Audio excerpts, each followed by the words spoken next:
The Forbidden Book. There's a book, old, mysterious, and surrounded by whispers. A book once part of the Bible, then removed, hidden away, and called forbidden.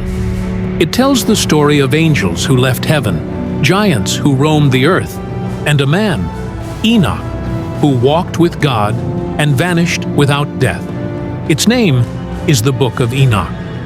But the question remains, why was it erased? Enoch was Noah's great-grandfather, living before the flood, in a time when humans and angels still interacted.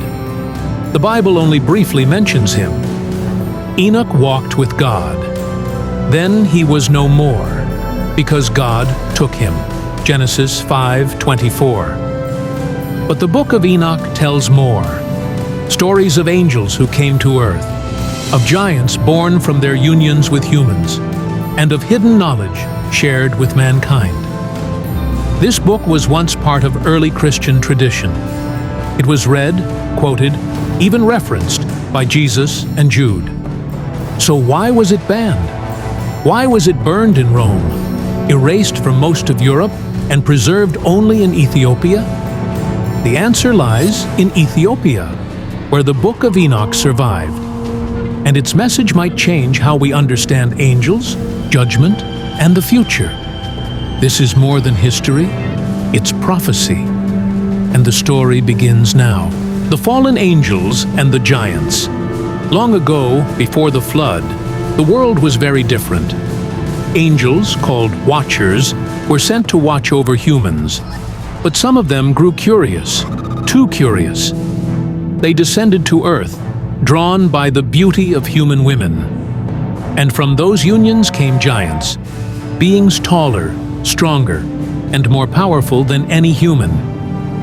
These giants, called Nephilim, were mighty, but their existence brought chaos. They consumed resources, caused wars, and led people astray. The Watchers also taught humans secrets, crafting weapons, astrology, magic, knowledge that was dangerous and forbidden. God saw the destruction and heartbreak caused by this union of angels and humans. So judgment came, a flood that wiped the world clean, sparing only Noah and his family. But the Watchers were not forgotten. They were bound and punished, waiting for a final judgment. The Book of Enoch tells this story with depth and detail, lost to most of the world. It reveals secrets about angels, humanity's beginnings, and a cosmic battle between good and evil. Is it just an ancient myth? Or is it a forgotten truth? What if the Book of Enoch holds clues to mysteries that still haunt us today, to forces unseen, and the fate that awaits us all? Enoch's journey and the cosmic revelations. Enoch, a man who walked closely with God, was unlike any other human. He didn't just live on earth, he journeyed through the heavens. In the Book of Enoch, he's shown incredible visions, glimpses of cosmic secrets that challenge everything we think we know about the universe. Enoch sees the grand design, the balance of light and darkness, the cycles of time, and the throne of God surrounded by angels. He watches the punishment of the fallen angels, the fate of souls, and the promise of a future judgment where justice will be served. But why was Enoch chosen for this knowledge? What makes his story so important, even thousands of years later?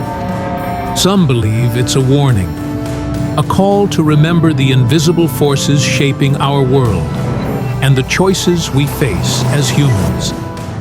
The Book of Enoch disappeared from mainstream religious texts, but survived in secret, passed down through generations, waiting for curious minds to rediscover its truths.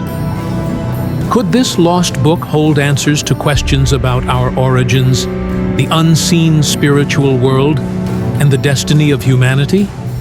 Or is it simply an ancient story, full of symbolism and myth? The legacy and mystery of Enoch. Enoch's journey leaves us with a lingering question. What happens when knowledge is lost or hidden? Throughout history, his story has inspired, puzzled, and frightened many. Was Enoch just a visionary or a messenger from realms beyond our understanding? The Book of Enoch reminds us that there's more to this world than meets the eye. A universe layered with secrets, angels and demons, and a grand cosmic order we barely glimpse. But beyond the awe and mystery lies a simple truth: the power of choice. Enoch's tale is a reminder. We each hold the key to our destiny, influenced by forces we may never fully understand, yet shaped by the decisions we make every day. So, what will you choose to believe? Is Enoch's book an ancient prophecy, a myth, or a hidden truth waiting to be uncovered? The answer may be up to you. So why was the Book of Enoch banned? Why did it vanish from the Bible, disappear from most of the world, and survive only in one hidden place, Ethiopia? Some say it was too strange, too supernatural. It spoke of fallen angels, giants, and heavenly journeys that made religious leaders uncomfortable. But maybe that's not the whole truth. The early church fathers debated what books belonged in the Bible. Some feared Enoch's stories would confuse people or reveal too much. It claimed angels gave humans forbidden knowledge, like metalwork, magic, and how to control the heavens. That challenged authority. It said divine beings disobeyed and paid a price. It questioned the line between heaven and earth. To many, the Book of Enoch wasn't just a story. It was dangerous because it gave power to the people. It made you question what you've been told. It made heaven feel closer and judgment more real. So it was banned, buried, erased, but not everywhere. In Ethiopia, far from Roman influence, the Book of Enoch was preserved in the ancient Ge'ez language, kept alive by Orthodox monks who saw it not as heresy, but as holy. They believed its visions were true, that Enoch really walked with God, that his warnings still echo today. So, was Enoch's book banned because it was false? Or because it was too close to the truth? Maybe the real reason it was hidden is because it revealed the battle between divine justice and corrupted power. And maybe, just maybe, that's the story we were never meant to know. The forbidden book, hidden not because it lied, but because it told the truth. Fade out slowly to black.